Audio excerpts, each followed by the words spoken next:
Cold open 9 out of 31. That's not a batting average, that's not a survey result, that's the number of so-called natural pre-workout supplements we sent to an independent third-party laboratory that came back positive for undeclared anabolic compounds.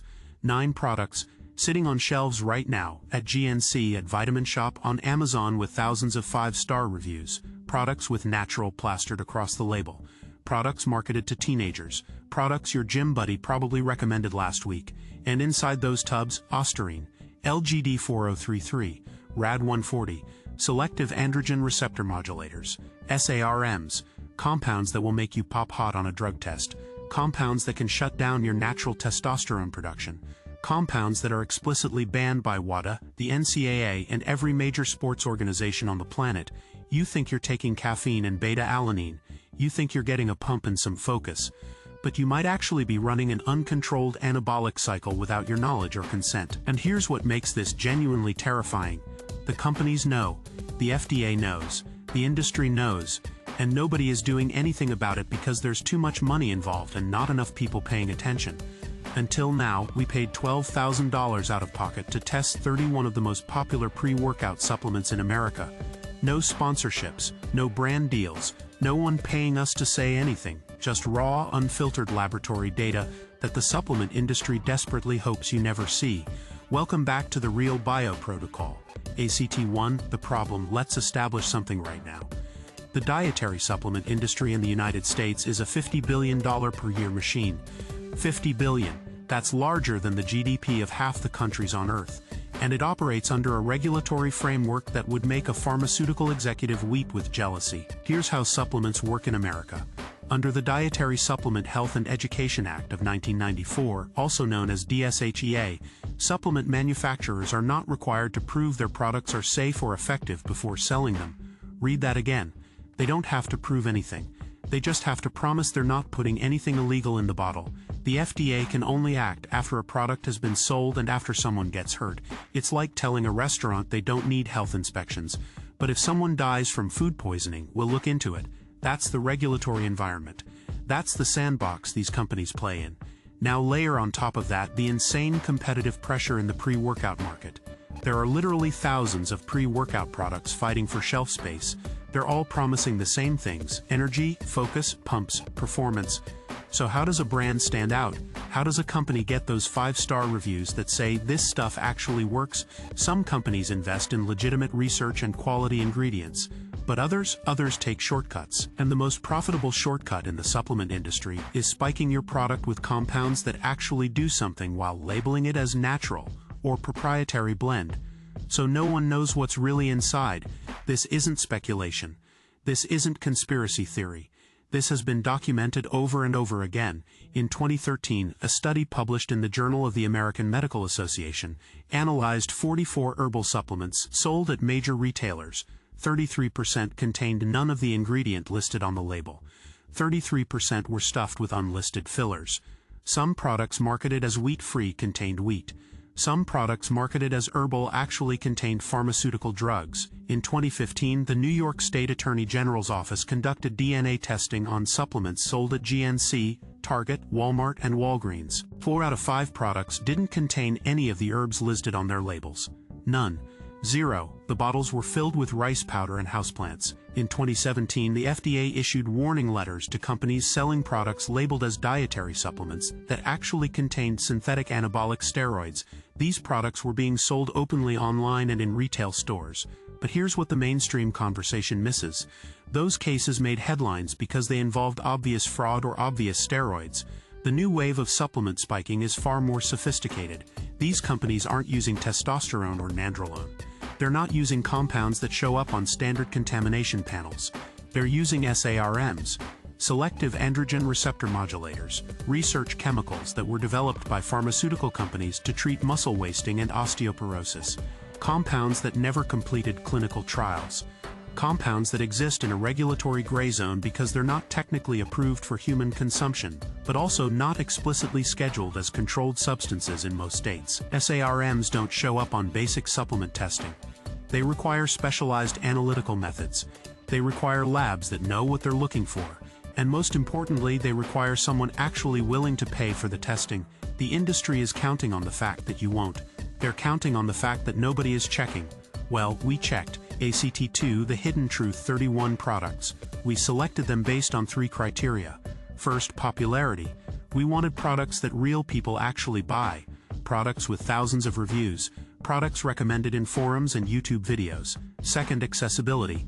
We wanted products sold through mainstream retail channels, not just sketchy overseas websites. Third, marketing claims. We specifically targeted products that used language like natural, clean, tested, or banned substance-free.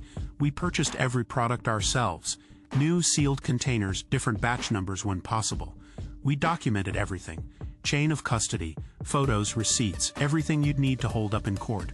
Then we shipped them to an ISO 17025 accredited analytical laboratory that specializes in pharmaceutical and nutraceutical testing. We requested comprehensive screening for anabolic compounds including all major SARM variants, prohormones, designer steroids, and stimulants that exceed label claims. The cost, $300 to $400 per product.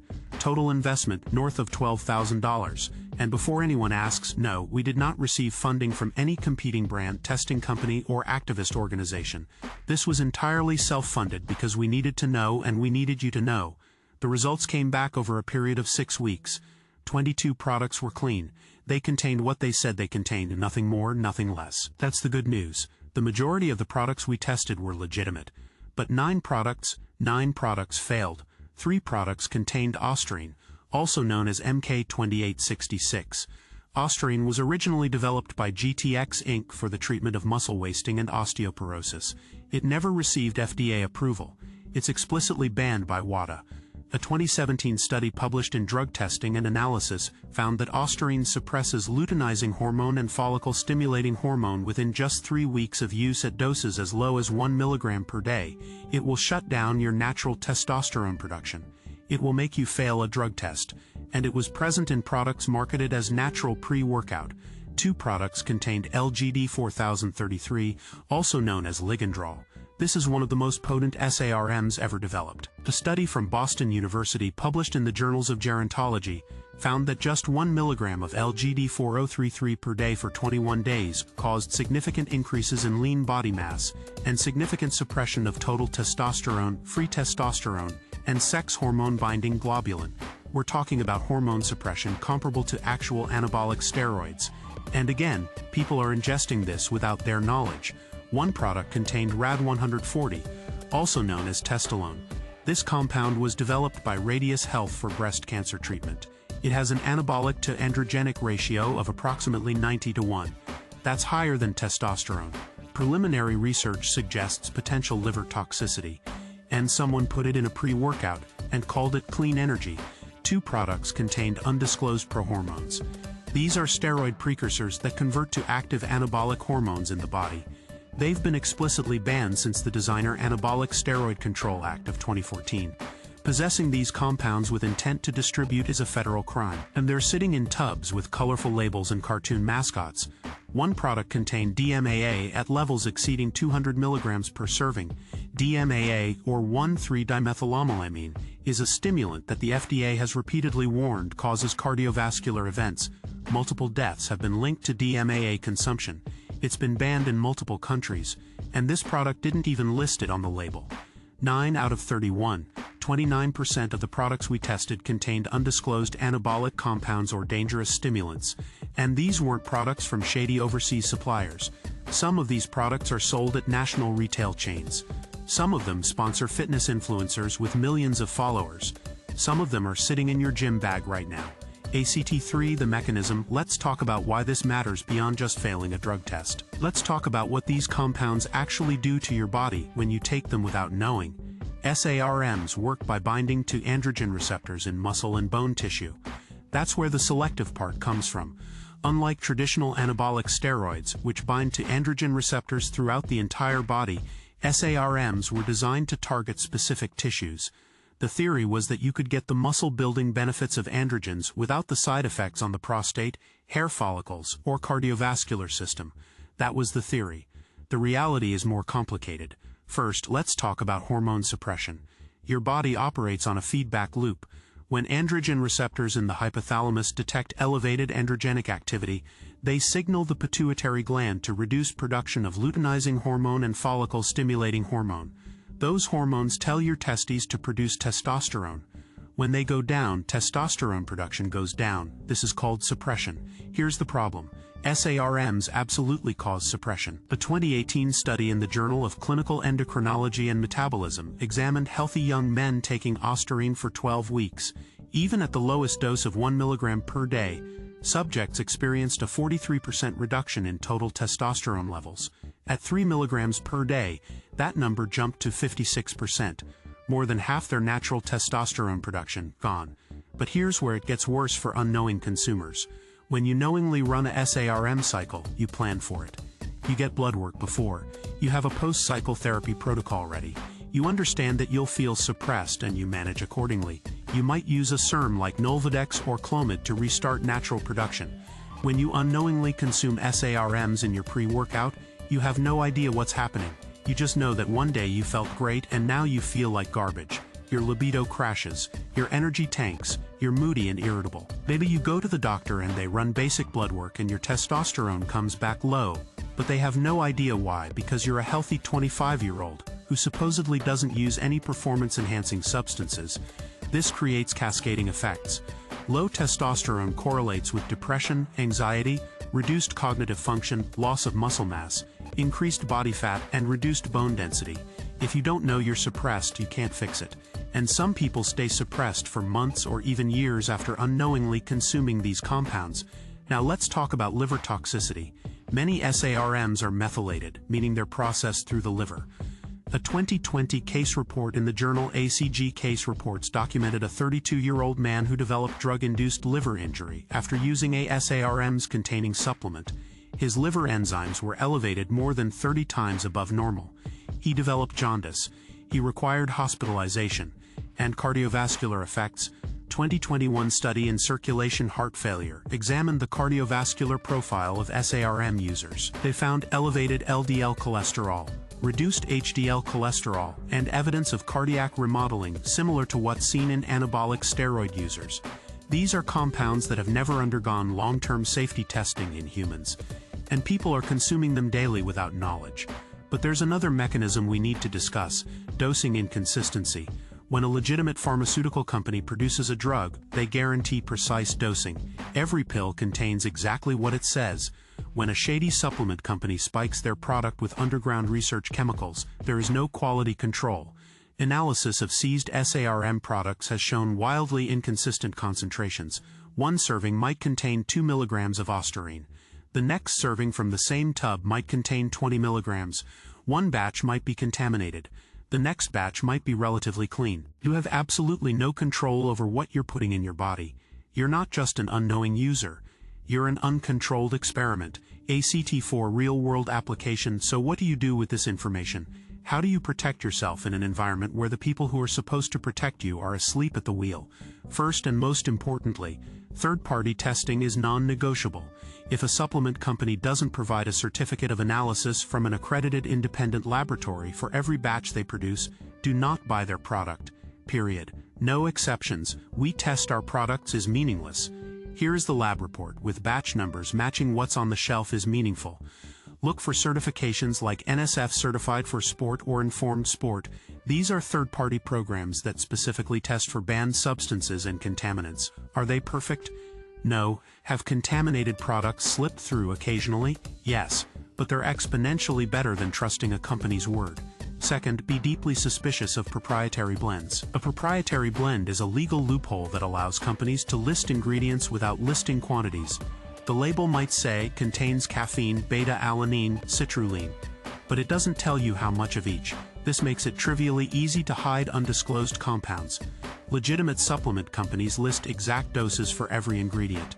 If a company hides behind proprietary blends, ask yourself what else they might be hiding.